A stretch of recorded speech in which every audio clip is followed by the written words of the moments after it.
as you've decided to go to Germany, and then the pandemic broke off, and we couldn't travel at first because of the restrictions on Yeah. international traveling. Mhm. How was your first impressions as you've started to learn the German language? To be honest, I actually never learned a language like this, like physically or like text with this, the writing and the learning and officially, I could say. I didn't Mm, learn any language officially. I used to hear people speaking the language, and then I used to just remember those words and how they speak, and then you just like how you speak your mother tongue, how you learn your mother tongue. It was just like that to me. I didn't actually took any courses before or any language institution. I didn't went anywhere, and this was my first ever exposure to that. So I was a bit nervous. I started my A1, and A1 seemed like pretty good, pretty simple to me in the beginning. And I actually scored 90% in that as well. I gave my exam at the Goethe Institute in Delhi, which is near the embassy area. So that is where you actually get the official certificate for A1. mhm.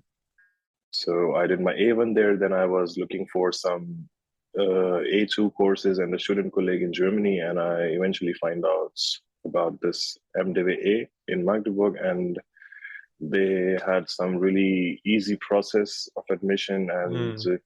they had some good reviews as well from the consultants that I was preferring to talk to, and they said, yeah, you can obviously like check them out. It's really good. So in the end, I decided to come here. So I applied, and then bang, A2. And then we met for sure. And then we met. We would back then write jokes in German in the WhatsApp group, and everyone would laugh.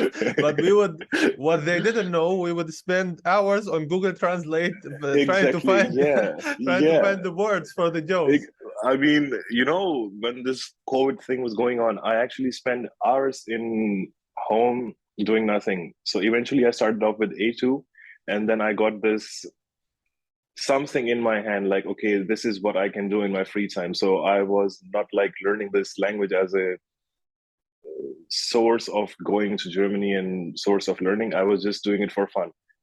And I was just Googling every single stuff that I could find interesting. And then I was just like posting it in the groups. And Julia Kobza, she was like, oh, this guy, he's just so annoying. Every single time he's just sending some messages, which even I don't find sometimes.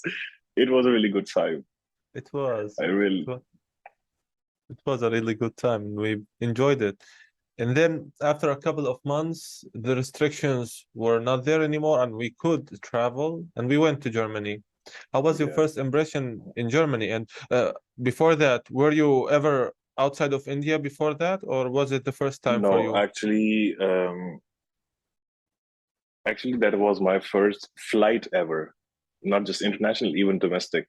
Yeah, Yeah, although your father is working in an airport, yeah, and yeah, he has his own aviation company, but still, like I have been on an aircraft, but I've never actually flown with an aircraft. I never just took a flight to somewhere because I never got a chance to, or I just never wanted to, because every single time I wanted to travel, we just take our car and we just drive, and which is more interesting than a flight. so going to Germany was a totally new experience on so many levels. Yeah. So how Oh was man. that for you? Could you talk a bit about it? Um, I actually took my flight from Delhi to Berlin, and the Hmm. layover was in Amsterdam. And the Amsterdam airport, if you have seen, it's really, really big. So first of all, when you just go to the airport, there are so many process that you do, check in, then security, then your immigration and everything.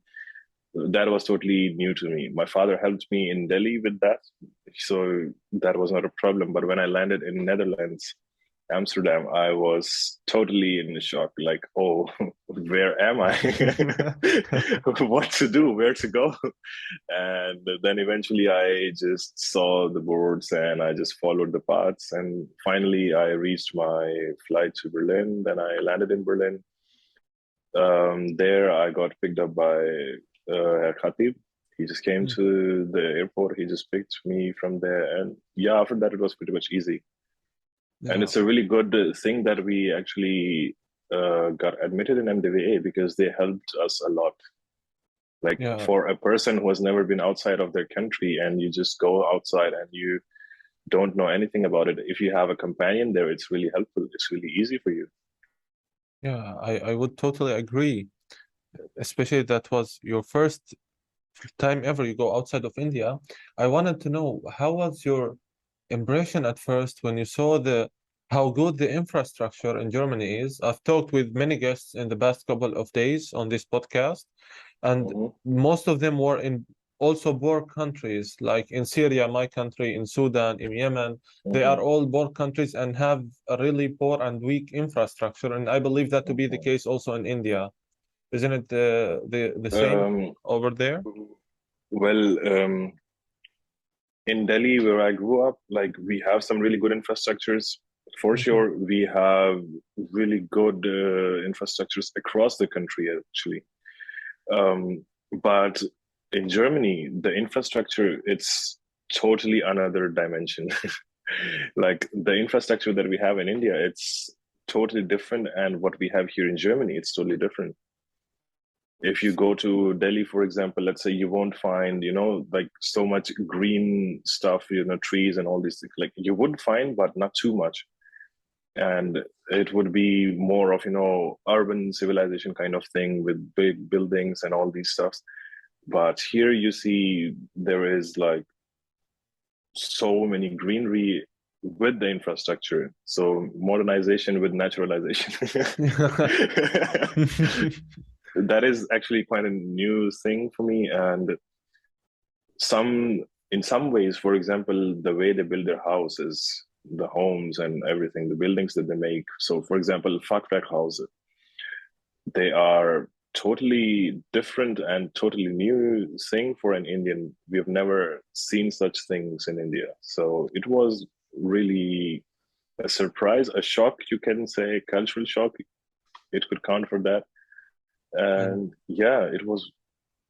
Yeah, and I'm eager to know, are you more in favor of new high buildings or all the classic buildings here in Germany? I personally prefer the more, classical things, the more of 80s. I actually wanted to be born in the 80s, 70s, or 1900s, basically that age, or 1800s. That age was like, except for the political stuff, it was a really good, civilization and the good way of living. And I admire that. I agree. So one could say that you liked coming to Germany. It wasn't at all a bad experience. And you've mentioned now the cultural shocks, of which I'm sure you had many. Could you tell us a bit about some of the experiences that you've had at the first days in Germany? Well, the first few days I was in quarantine, so I didn't actually got out. But after that, when I went to the classes, it was, it's really difficult to remember, I've been living in Germany now for 2 years and I couldn't imagine of any cultural shocks that I faced. So to me now, everything seems quite normal. So I'll give you an example for something that happened with me. And that was in the first days after my quarantine as well. I went to the supermarket and I bought some stuff. And as I went to the cashier, she would just look right into my eyes. And I would say, I haven't done anything, man. Why are you looking at me like that? I didn't say that, but that was what was going in Yeah, my head, because I'm not used to looking so deep in the eyes as here in Germany. Eye yeah. contact is really something special and important here in Germany that we don't have in our country. So that was a bit of a shock for me. I just thought she thinks I have stolen something, but she didn't. Actually, it was the case everywhere. They had to look into Yeah. your eyes before they start talking. Such Hmm. things I meant, as I said, Um, cultural shocks. um, well, the biggest I would say is Sundays. Oh man, I've suffered so much with the Sundays here in Germany. Everything is closed on Sundays.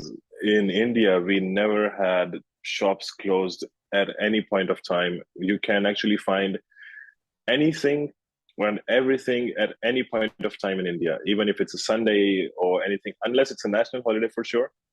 But you Mhm. would find everything from groceries to pharmacy to any kind of other stuff that you generally use in your daily life. You would find everything. But when I came here, the first Sunday, I was just drinking some water and I was just thinking what to do now. And then I was just checking on Google what thing is open and everything. Edeka closed, Kaufland closed, restaurant, no, not. And I was a bit worried about that. Mm, yes, I could really relate. And another thing is that supermarkets close also around 9 or 10 p.m. Yeah, On yeah, 11, 12 p.m. when you want something late at night, you couldn't get it. And that was yeah, a bit hard actually. to get used to. I mean, I don't know if this is the case in other countries as well, other European countries, but if you say any Asian country or, for example, let's say USA or American countries, they always have at least a kind of shop or a branch of shops which operates 24/7. Mm. And here in Germany, it's nothing like that. It's here, it's just at the gas stations, these little shops Yeah, that. which sell everything for more than double the price. Yeah, but actually, you cannot find everything there. You Yes, can of just find course. some small snacks or something like that, but you can't Mm. actually find the food. But Yeah, yeah, it's a bit weird for me, I could being born relate. and raised in India. So now you've continued learning the language, and afterwards you got into university. Could you Yeah. tell me a bit about this moving from school, from learning a language to getting in the atmosphere of a university? How was that for you?